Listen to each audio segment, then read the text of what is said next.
ஜீவா வந்து பார்த்தீங்கன்னா, அன்ப வந்து வாங்க நம்ம சரக்கு சாப்பிட போலாம் அப்படின்னு சொல்லி கூட்டு போறாரு பாருக்கு. போன இடத்துல வந்து ஜீவா வந்து அன்புகிட்ட நெறைய விஷயங்கள் பேசுறாரு. மெயினா கண்மணிய பத்தி பேசுறாரு. கண்மணி அவ்வளோ அழகான பொண்ணு. அந்த பொண்ணவே வந்து அவர் வீட்டுக்காரர் வந்து கண்டுக்கிறாம, ஒரு பாட்டிக்காக சண்டை போட்டுருக்காரு. இன்னும் சொல்ல போனோம்னா, பாட்டி வயசு என்ன, அவன் வீட்டுக்காரம்மா வயசு என்ன, வாழ்ற வயசுல போய் பாட்டிக்காக சண்டை போடலாமான்னு சத்தம் போடுறாரு. இப்படி ஒரு ஆள வச்சுக்கிட்டு பாவம் கண்மணி ரொம்ப கஷ்டப்படுது. இன்னும் சொல்ல போனோம்னா, கண்மணி வந்து எனக்கு ரொம்ப பிடிச்சிருக்கு. அவள மாரி ஒரு பாசிட்டிவான ஆள நான் பார்த்ததே கிடையாது. ஸோ, நான் அவளுக்கு ஒரு வாழ்க்கை குடுத்து, அவள வந்து என் மனைவி ஆக்கிக்க விரும்புறேன் அப்படின்ற வார்த்தைய அன்புட்ட சொல்லும்போது, அன்பு ரொம்ப ஷாக் ஆகி போறாரு. அவருனால எதுவுமே பேச முடியல. என்னடா இப்படி சொல்லிட்டு இருக்காப்புல இவரு அப்படின்னு சொல்லிட்டு ரொம்ப ஷாக்கிங்கா இருக்காரு.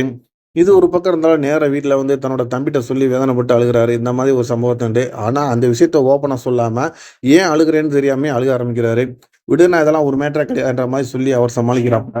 அதே நேரத்துல இன்னொரு சம்பவம் நடக்குது. அன்போட தம்பிட்ட வந்து நம்ம அபர்ணா வந்து என்ன சொல்றாங்க பார்த்தீங்கன்னா, எப்படியாச்சும் வந்து நான் அன்ப வந்து கட்டிக்கிறேன்னா, அதுக்கு உங்களுடைய சப்போர்ட் வேணும். நீங்க தான் வந்து அன்புட்ட இந்த மாரி விஷயத்த சொல்லணும் அப்படின்றாங்க. என்ன சொல்றீங்க அப்படிங்கும்போது, நான் அன்ப காதலிக்கிறேன். அவர தான் நான் கல்யாணம் பண்ணிக்கலாம்னு இருக்கேன். அன்பு மாதிரி ஒரு உழைப்பாளிய நான் பார்த்ததே கிடையாதுன்னு அபர்ணா சொல்றாங்க. 2 தரப்புலயும் பார்த்தீங்கன்னா, மாறி, மாறி ஒவ்வொருத்தவங்களும் ஒரு கருத்த சொல்றாங்க. ஆனா வந்து, இதெல்லாம் பார்த்துட்டு அவர் தம்பி வந்து, "இத பத்தி அண்ணன்ட்ட பேசலாம்" அப்படின்னு சொன்னா, அண்ணன் வந்து இப்ப ஃபீல் பண்ணிட்டு இருக்காரு. நாளைக்கு காலையில சொல்லுவோம்னு சொல்லி வெயிட் பண்ணிட்டு இருக்காரு. இப்படி ஒருத்தருக்கு ஒருத்தர் பார்த்தீங்கன்னா, ரொம்ப வேதனையில வந்து மனச வெளியில சொல்லாம வேதனைப்பட்டுக்கிட்டு இருக்காங்க.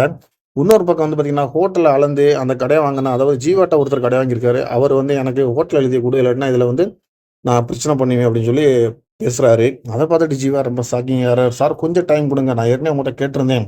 இந்த கடன நான் அடைச்சிருவேன்" அப்படின்ற மாரி சொல்றாரு. இத எல்லாத்தையும் கேட்டுட்டு, "உனக்கு 1 வாரம் டைம் குடுக்குறேன். அதுக்குள்ள ஏதாவது பண்ணி குடு" அப்படின்ற மாரி சொல்லிட்டு அவரு வெளில போறத பார்த்துட்டு, நம்ம கண்மணி வந்து அந்த இடத்துக்கு ஸ்பாட்டுக்கு வராங்க. வந்தவங்க வந்து என்ன நடக்குது அப்படிங்கிறத வந்து வாட்ச் பண்றாங்க.